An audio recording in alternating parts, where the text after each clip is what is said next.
Saudara, sejumlah negara Asia Tenggara berupaya merumuskan suatu pedoman untuk menghadapi gelombang panas yang berimbas pada kesehatan. Lalu sejauh mana pemahaman dan kesiapan pemerintah Indonesia terkait dampak perubahan iklim tersebut? Berikut liputan selengkapnya untuk Anda yang didukung Internews Earth Journalism Network.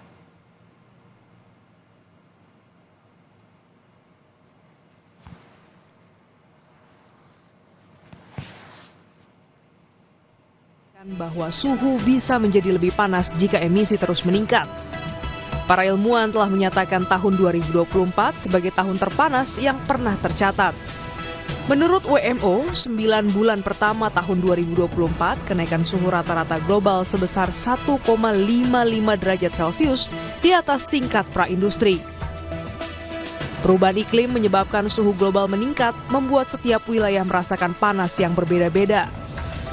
The First Global Heat Health Information Network Southeast Asia Heat Health Forum di Singapura membahas sejumlah faktor dan dampak yang dihadapi masyarakat, khususnya di Asia Tenggara.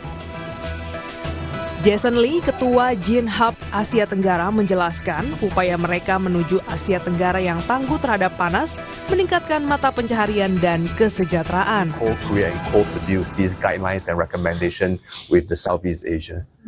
So there is a impetus why we want to not replicate but adopt the global version to the Southeast Asia version and then effect heat health actions guidelines specific to Southeast Asia. Tren kenaikan suhu yang memecahkan rekor pada 2024 menyebabkan peningkatan angka kematian, penurunan produktivitas dan kerusakan infrastruktur. ILO mencatat secara global setidaknya 71% populasi pekerja atau 2,41 miliar pekerja terpapar panas yang berlebihan. Kondisi ini mengakibatkan 22,85 juta pekerja cedera dan 18.970 kematian setiap tahunnya. Pekerja di Asia Pasifik berada di peringkat ketiga yang paling terpapar panas, dengan presentase 74,7%, melebihi rata-rata dunia setelah Afrika dan Arab Saudi. Dapat dikatakan, 3 dari 4 pekerja terpapar panas berlebih. Di Indonesia, berdasarkan data Badan Pusat Statistik Nasional, 59,17% penduduknya bekerja di sektor informal dan 40,83% di bidang formal.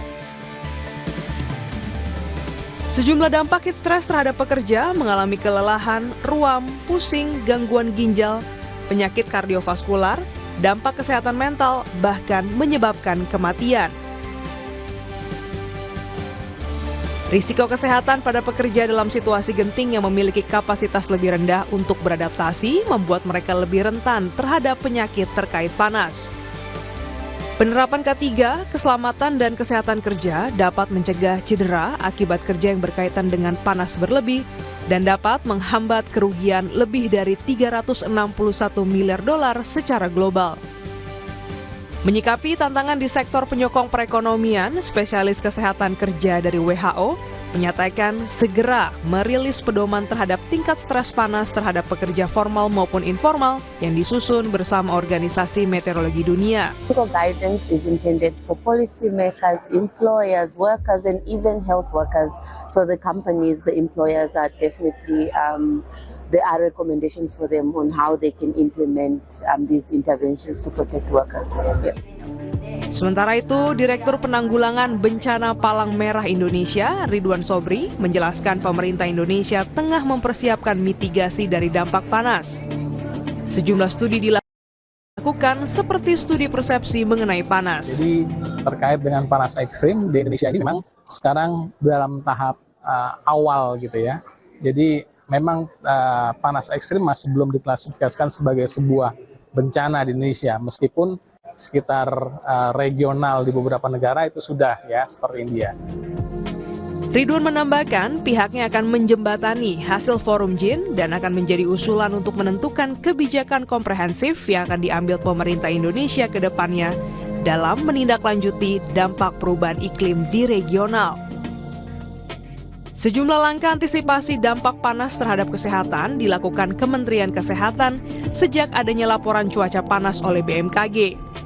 Hingga saat ini, Kemenkes mencatat belum ada angka kematian akibat panas ekstrim di Indonesia. Kita akan melakukan sosialisasi ya, edukasi, baik terutama yang tadi bekerja di luar ya, di luar yang beresiko, dan edukasinya akan kami teruskan atau melakukan edukasi terus-menerus lah ya, supaya mereka tahu apa harus dilakukan, seperti harus sediakan air minum dan sebagainya, jangan sampai haus saja baru minum, karena tadi kan yang bermasalah dehidrasi dan seterusnya, dan bagaimana paparannya bisa dihindari, bisa pakai topi dan seterusnya ya. Upaya dengan harap besar telah dilaksanakan. Akankah usulan jadi kebijakan? Tantangan belum tentu jadi harapan. Tentu slogan Indonesia Emas akan dipertanggungjawabkan. Glenis Oktania, Kompas TV, Singapura.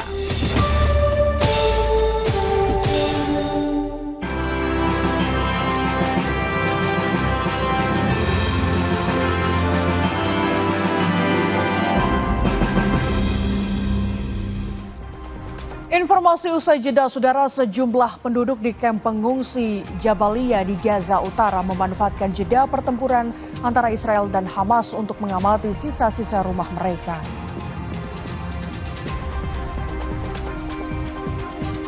Festival musim semi tinggal beberapa hari lagi. Berbagai wilayah di seluruh Tiongkok diramaikan dengan pasar festival dan aktivitas budaya.